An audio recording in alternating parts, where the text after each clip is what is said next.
CUT PG computer science का पूरा syllabus cover करने से पहले अगर आपको यह पता चल जाए कि कौन से टॉपिक बहुत ज्यादा वेटेज कैरी करते हैं या फिर बार बार कौन से टॉपिक्स पीवाईक्यू में पूछे गए हैं, तो आपकी प्रिपरेशन कितनी स्मार्ट हो जाएगी आपको भी नहीं पता। तो वही सारी चीजें आज मैं इस सेशन के अंदर डिस्कस करने वाला हूं। स्टार्टिंग से लेके एंड तक जरूर बने रहिएगा। तो हेलो जी, नमस्ते, सत श्री अकाल, अस्सलाम वालेकुम। मैं अभिषेक यादव आप सभी लोगों का फिर से स्वागत करता हूं इस हम सबके यूट्यूब चैनल अड्डा 24/7 सीयूटी पीजी पर। तो आज हम लोग हाईएस्ट वेटेज टॉपिक देखने वाले हैं जो कि कंप्यूटर साइंस के अंदर आते हैं। तो आपको यह पता है कि हमारे पास मेजरली 3 टॉपिक्स आते हैं जो कि है data structures and algorithm, second आता है हमारा ऑपरेटिंग सिस्टम एंड हमारे पास डिजिटल फंडामेंटल। तो ये 3 सब्जेक्ट के अंदर ऐसे कौन से टॉपिक हैं जिनको आपको बहुत ज्यादा तरीके से अच्छे तरीके से पढ़ना चाहिए। तो उसमें अगर हम देखें डेटा स्ट्रक्चर की बात अगर हम करते हैं तो सबसे पहले आपके पास ट्रीज के अंदर अभी मैं आगे आपको दिखा दूं कि हर एक टॉपिक के अंदर जो मैंने बड़ा टॉपिक जैसे आप कह सकते हो कि ये मेन हेडिंग है, तो उसके अंदर कौन से सब टॉपिक्स हैं जो कि आपको बहुत अच्छे से पढ़ना चाहिए, वो सारी चीजें डिस्कस होंगी। तो सबसे पहले तो अगर आप डेटा स्ट्रक्चर्स पढ़ते हो तो उसमें से ये कुछ ऐसे टॉपिक्स हैं जिन पे आपको एकदम अच्छे से देखना है। मतलब मैंने सारे जितने भी पीवाईक्यूज हैं आपके, ठीक है, उन सबको एनालाइज करके फिर ये एक आपके लिए सेशन बनाया है, पीपीटी बना के लाया हूं जहां आपको सारी चीजें बताऊंगा कि सिर्फ इतना आपने अगर कर लिया तो आप समझ लो कि आपके मैक्सिमम आउटपुट आने वाला है, सिलेक्शन आपका जरूर होके रहेगा, रैंक भी अच्छी आएगी। ट्रीज में सबसे पहले आप देखोगे ट्रीज, देन हमारा आता है बीएसटी, है ना, बेस्ट सर्च ट्री, ये सारी चीजें उसी के अंदर है। एवीएल ट्री की बात हो जाती है, ऐसे बी प्लस ट्री वाले इन सब से क्वेश्चन आए हैं, हैशिंग से आए हैं, शॉर्टिंग से आए हैं, सर्चिंग से आया है, ग्राफ से आया है, स्टैक एंड क्यूज। तो ये कुछ इंपॉर्टेंट ऐसे टॉपिक्स हैं जो कि हमारे पास डेटा स्ट्रक्चर के अंदर कवर किए जाते हैं। अभी इनके अंदर की भी सारी चीजें सब टॉपिक्स देख रहे होंगे। ऐसे ही फिर अगर आप देखोगे ऑपरेटिंग सिस्टम की बात कर ले तो सीपीयू शेड्यूलिंग बहुत ही इंपॉर्टेंट, डेडलॉक से बहुत क्वेश्चन पूछे जाते हैं आपके। Synchronization is one of the most important topic for the CUET PG, है ना। एंड साथ में देखोगे तो आपका मेमोरी मैनेजमेंट से आते हैं question and virtual memory and processes. तो ये कुछ ऐसे टॉपिक्स हैं जो कि आपको सीयूटी पीजी अगर आप पढ़ रहे हो, दे रहे हो, आप उसके अंदर आपको अगर ऑपरेटिंग सिस्टम पे मेजरली ध्यान देना है तो इन टॉपिक्स पे ज्यादा ध्यान देना है। साथ में ऐसे ही आप देखोगे डिजिटल फंडामेंटल्स में कौन कौन से आते हैं, बुलियन अलजेब्रा हो गया, फ्लिप फ्लॉप से बहुत क्वेश्चन देखे गए हैं। आपके रेस अराउंड कंडीशन पता होनी चाहिए, क्वेश्चन 2-3 बार रिपीट हो चुका है इसलिए। डीलैच क्या होता है ये आप जानना चाहिए आपको, रजिस्टर्स के ऊपर क्वेश्चन पूछे गए हैं। मेमोरी रिट्रीवल के ऊपर बहुत ज्यादा क्वेश्चन आ चुके हैं आपके पास, half adders, full adders, flip flop, JK, universal gate and combinational circuit. ये कुछ ऐसे टॉपिक्स हैं जिनसे आपके क्या हो सकते हैं, अगर इनको आपने अच्छा पढ़ लिया तो मैक्सिमम आपके क्वेश्चंस बनने वाले हैं। आपको इतना पता है कि हर एक वेटेज कोई 35 to 45 क्वेश्चंस आपके अंदर आते हैं, किसके, ऑपरेटिंग सिस्टम के। डेटा स्ट्रक्चर के भी कुछ ऐसे ही 25 से 30 क्वेश्चन आते हैं एंड साथ साथ में आपके डिजिटल फंडामेंटल के भी 10 से 15 क्वेश्चन आपको देखने को मिल जाते हैं। अब अगर आप देखेंगे कि ट्रीज के अंदर जो डेटा स्ट्रक्चर के जो इंपॉर्टेंट टॉपिक्स हैं, जैसे पहला हमारे पास क्या आता है, ट्रीज आता है, उसके अंदर क्या आपको पढ़ना है, बाइनरी सर्च ट्री, ठीक है। बाइनरी ट्री के अंदर जो देखो मेन पार्ट है बाइनरी ट्री को आपको समझना है क्या होता है, वो उसकी बेसिस पे आपके बहुत सारी चीजें समझ में आ जाएंगी। जैसे उसके अंदर क्या आता है, ट्रेवर्सल, इन ऑर्डर आपको पता होना चाहिए, प्री ऑर्डर क्या होता है, पोस्ट ऑर्डर क्या होता है। ये क्वेश्चंस डायरेक्टली पूछे जाते हैं कि अगर ट्री दे दिया है तो उसका पोस्ट ऑर्डर, प्री ऑर्डर या फिर आपका इन ऑर्डर क्या होगा, वो सब बताना होता है। ऐसे ही सर्च, बाइनरी सर्च ट्री हो गया, बीएसटी जिसको आप लोग कहते हो, है ना। फिर एवीएल ट्री की बात मैंने की थी। फिर क्या आता है आपके थ्रेड्स बाइनरी ट्रीज। अब थ्रेड बाइनरी ट्रीज आप देखोगे कि किस तरीके से उसका स्ट्रक्चर होता है, कैसे कैसे हमारे एलिमेंट इंसर्ट होते हैं या डिलीट होते हैं, वो सारी चीजें। ऐसे B tree, B plus tree and B star tree. तो ये 3 आपके पास ऐसे ट्रीज हैं जो कि आपको बहुत ही ज्यादा इंपॉर्टेंट है आपके लिए। फिर हाइट ऑफ ट्रीज जानना होता है कि किस तरीके से हाइट ऑफ ट्री कैलकुलेट की जाती है। एंड हमारा थर्ड ऑपरेशन, ट्री ऑपरेशंस कैसे कैसे, जैसे इंसर्शन, डिलीशन, ये सारे जो भी हमारे पास है वो किस तरीके से होते हैं, वो आपको देखना पड़ेगा ट्रीज के अंदर। ऐसे ही फिर अगर आप हैशिंग की बात करते हो तो हैश फंक्शन किस तरीके से, कितने तरीके के होते हैं, कहां कहां पे यूज होते हैं, कैसे यूज होते हैं, वो आपको पता होना चाहिए। कोलिजन कैसे हो सकता है उसके अंदर, कोलिजन रेजोल्यूशन, अब कोलिजन हो सकता है तो उसके बाद हम लोग उसको रिजोल्व कैसे करते हैं, वो सारी चीजें।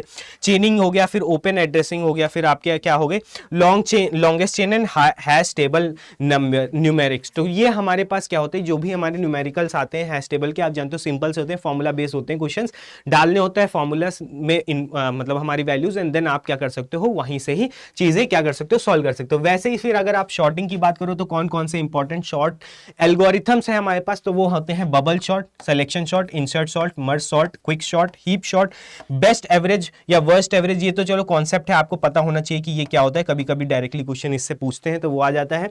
फिर आपका स्टेबल एंड अनस्टेबल कंडीशंस कौन सी होती हैं हर एक एल्गोरिथम की, वो। एंड हमारे पास क्विक शॉट की बात आती है, जो कि रैंडम क्विक शॉट की बात हो जाती है।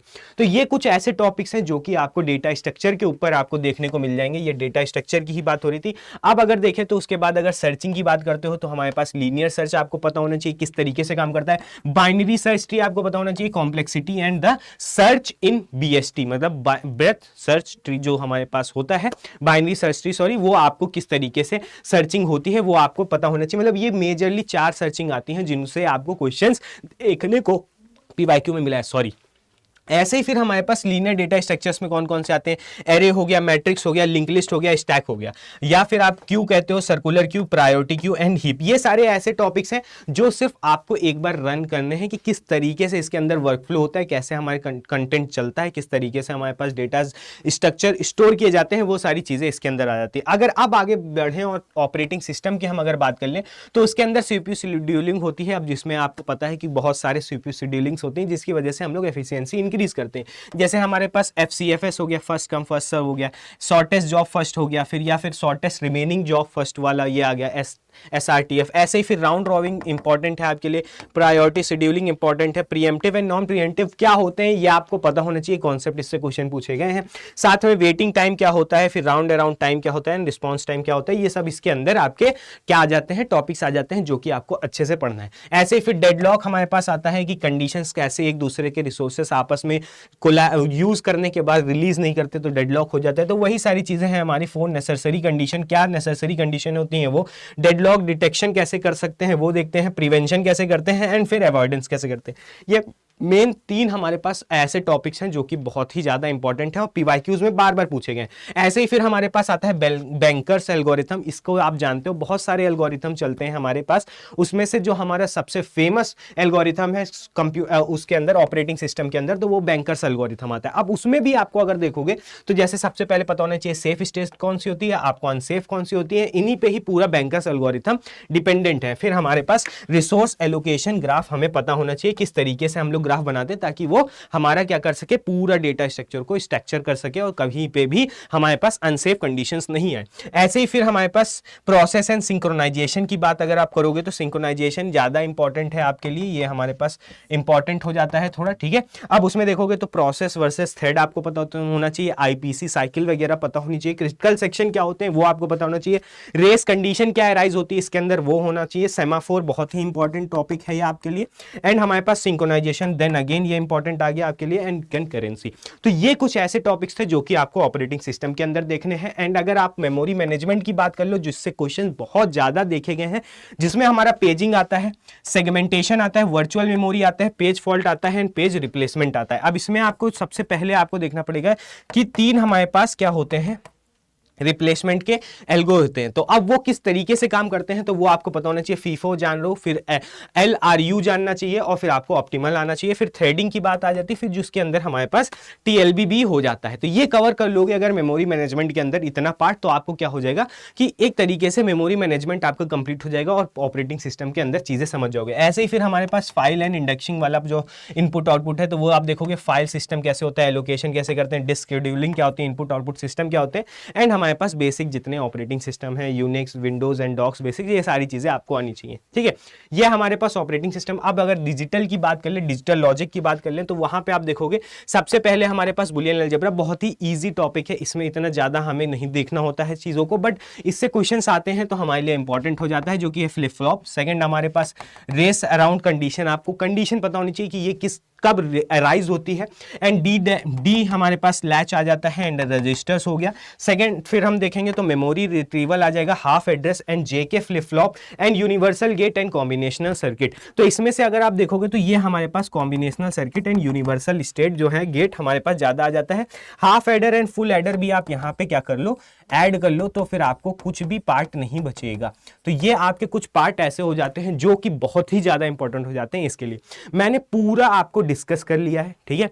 जितने भी टॉपिक मैंने बताए हैं इसके अंदर जो डिजिटल लॉजिक एक सब्जेक्ट है आपका, उसके अंदर कितने टॉपिक हो सकते हैं वो सारे मैंने आपको बता दिए। ये अगर आपने कर लिया तो मैक्सिमम आउटपुट आपको मिलने वाला है, ठीक है। सेकंड आप देखोगे तो फिर आपके पास ऑपरेटिंग सिस्टम के अंदर जितने मेन टॉपिक्स थे उसके अंदर क्या क्या आपको देखने हैं वो सारी चीजें आपको पता चल गई हैं। ऐसे ही फिर आप देखोगे तो हमारे डेटा स्ट्रक्चर के अंदर क्या क्या आता है वो पता चल गया, उसके अंदर कौन कौन से टॉपिक्स को आपको ज्यादा डेप्थ में पढ़ना है वो सारी चीजें आपको इस सेशन के अंदर मिल गया। और ये कुछ ऐसे टॉपिक्स हैं जिनको आप कभी भी छोड़ के नहीं जा सकते हो, क्योंकि अगर आपको मैक्सिमम मार्क्स, ठीक है, अचीव करना है अगर, तो फिर वो आपको सिर्फ इन्हीं टॉपिक से ही मिल पाएगा। अगर मैं प्लस प्लस कर दूं तो आपको समझ में आना चाहिए कि ये कुछ ऐसे टॉपिक्स हैं जिनसे आपके मार्क्स मैक्सिमम आउटपुट तक लेके जा सकते हो। जो भी आपको तैयारी करनी, कैसे भी करनी, अगर आप चाहते हो कि कम एफर्ट्स में स्मार्ट स्टडी के साथ हार्डवर्क करना है तो सबसे पहले इस स्ट्रक्चर को फॉलो करो। क्यों, जितना भी मैंने आपको यहाँ पे टॉपिक्स बताए हैं, अगर ये टॉपिक्स आपके पास एक बार दिमाग में सेट हो गए तो आपको ये पता चलेगा जब भी आप क्लास करने जाओगे या फिर कभी भी टॉपिक खोलोगे तो वो जब टॉपिक हिट होगा तो आपको ये जो अलर्टनेस है आपकी वो जग जाएगी, क्योंकि आपको पता होगा कि ये टॉपिक बहुत इंपॉर्टेंट है, पीवाईक्यू से पूछा जा चुका है।